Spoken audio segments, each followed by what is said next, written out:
Hi, this is Gloria from the Imagine Lab at the Champaign County Library, and this month's Take It and Make It project is layered paper flowers. I cut these with the Cricut machine that's located in the Imagine Lab. The Cricut machines are available to anyone to use. We do ask you bring your own supplies, so if you'd want to make more of these, feel free to bring in your own paper cardstock, and you can cut out your own flowers and make your own designs.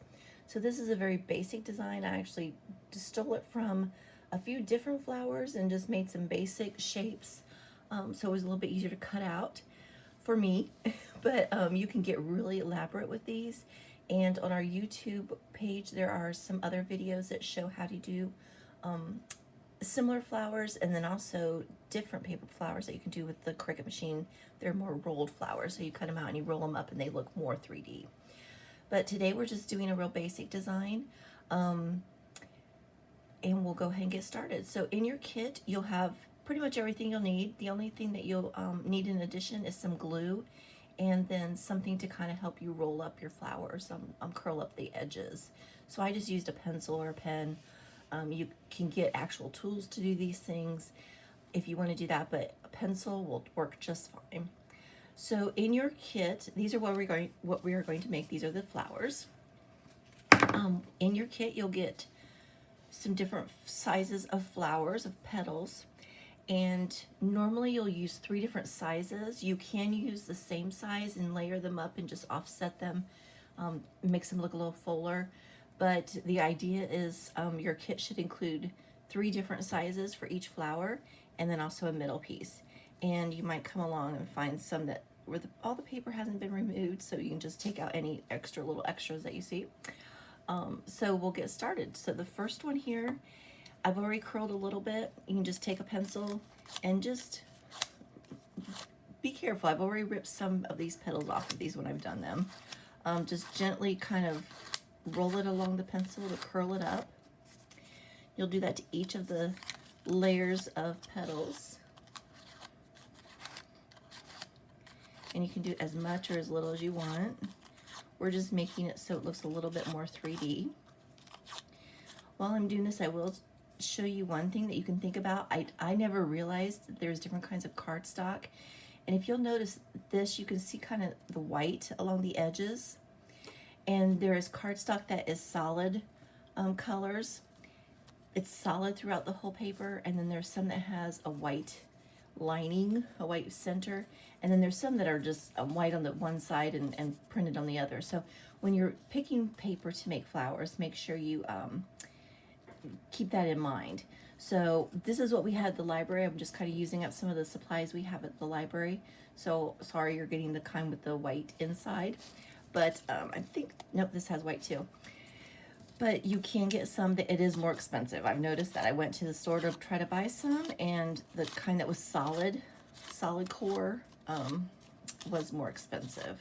Maybe you can find a good sale and get some that's not quite so expensive. Go ahead and just curl these up. Like I said, just do it however much you want. And we'll just layer these up and glue them all together, and that's what makes the flowers.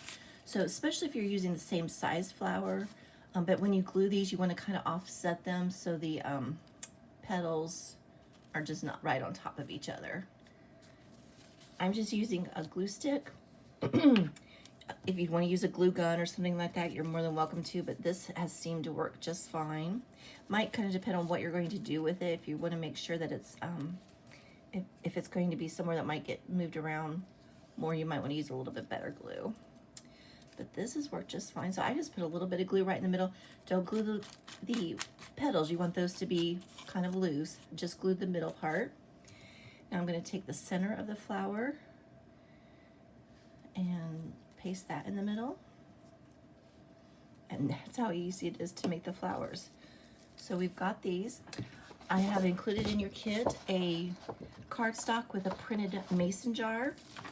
And so what we'll do is we'll take these flowers, and now I'll put some glue on the back of these and just stick it on the paper.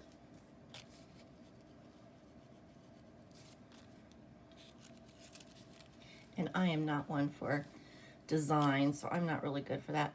Most of the kits will have one larger flower and two smaller ones, so it'll be a little bit different than this. May not look quite so crowded. Go push those down on there. Oh, let me see if I can get this on the camera.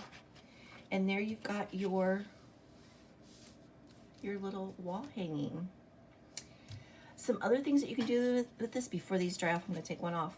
My mom suggested putting a magnet on this, and you could then have this on your refrigerator as a refrigerator magnet.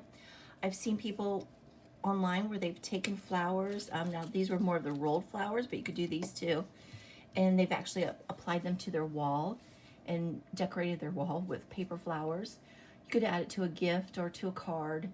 You could just put it just about anywhere and make someone's day a little brighter. So I hope you enjoy this. It is something very basic, but I hope it gets you excited about using the Cricut machine. If you have a Cricut machine at home and you've never taken it out of your box, I've heard that many times. People say, I have one, but I've been too afraid to take it out. Take it out, try it. These are really basic items you can do. We can help you. We can give you some hits and tips if you come into the library. Most of us that work in the lab have used the Cricut machine. It's one of our favorite pieces of equipment to use, so we can help you with that. Right now our Imagine Lab is only open by appointment, so please call or email the library and set up an appointment. But even if you just want to come in and set up an appointment to go over and learn how to do a real basic design, we can do that. We've got some cardstock in the lab that you can use, and we can show you how to cut out some basic shapes and get you started. So the Cricut machine can be really fun. Again, on our YouTube page, there are some other links to more professional looking flowers and projects that you can do with your Cricut machine. But I hope you had fun with this, and watch out for next month for our next project. Thanks.